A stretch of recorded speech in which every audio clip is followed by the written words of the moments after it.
Nous accueillons maintenant Lorraine Marchand qui prépare sa thèse à l'université de Rennes 1 dans le laboratoire Écosystème, Biodiversité, Évolution, Écobio. Son sujet, les plantes endémiques peuvent-elles répondre au changement climatique? Cas d'une espèce endémique subantarctique à distribution géographique très restreinte, l'Ialia kerguelensis. Lorraine, c'est à toi. Attends ton geste pour lancer le chrono. Je m'appelle l'Ialia kerguelensis, partie il y a 8 millions d'années du pôle sud pour m'installer sur mon île des Kerguelen, perdue au bout du monde, à 2000 km de l'Antarctique.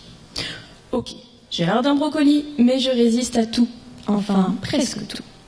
J'ai grandi entre deux rochers, bravant le vent qui souffle constamment, et la neige qui me recouvre 4 mois par an. Or, depuis peu, je me meurs, des parties de moi se dessèchent.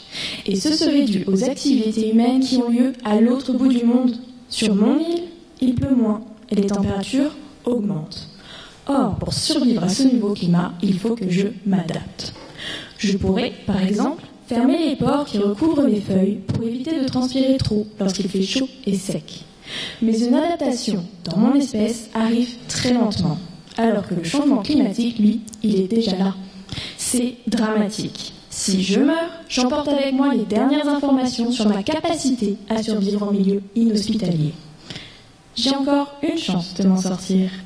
Une doctorante aventurière a fait 11 heures d'avion, 15 jours de bateau et des centaines de kilomètres de marche pour venir à ma rencontre, moi, mais aussi toutes mes sœurs dispersées sur l'île. Elle m'explique vouloir comprendre pourquoi je meurs, alors que certaines de mes sœurs sont toutes pimpantes, en fleurs ou en fruits à l'heure où je vous parle. Déjà, ces premières analyses ne laissent pas de doute.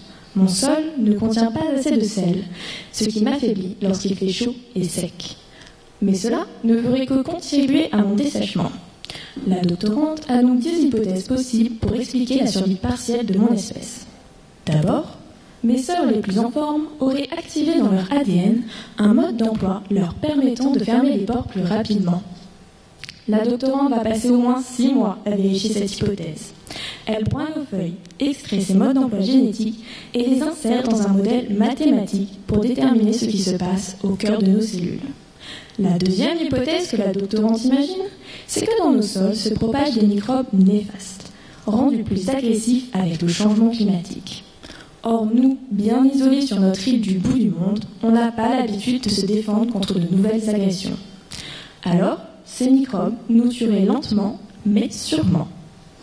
Une fois que la doctorante aura testé ces hypothèses, elle déterminera lesquels d'entre nous ont tout pour survivre. Un mode d'emploi génétique, un sol de bonne composition et sans microbes néfastes dedans. À ce moment-là, elle et d'autres héros polaires mettront en place des mesures de protection, comme par exemple l'interdiction d'accéder à ces quelques endroits où mes sœurs ont des chances de survie, leur évitant le piétinement et l'introduction de maladies.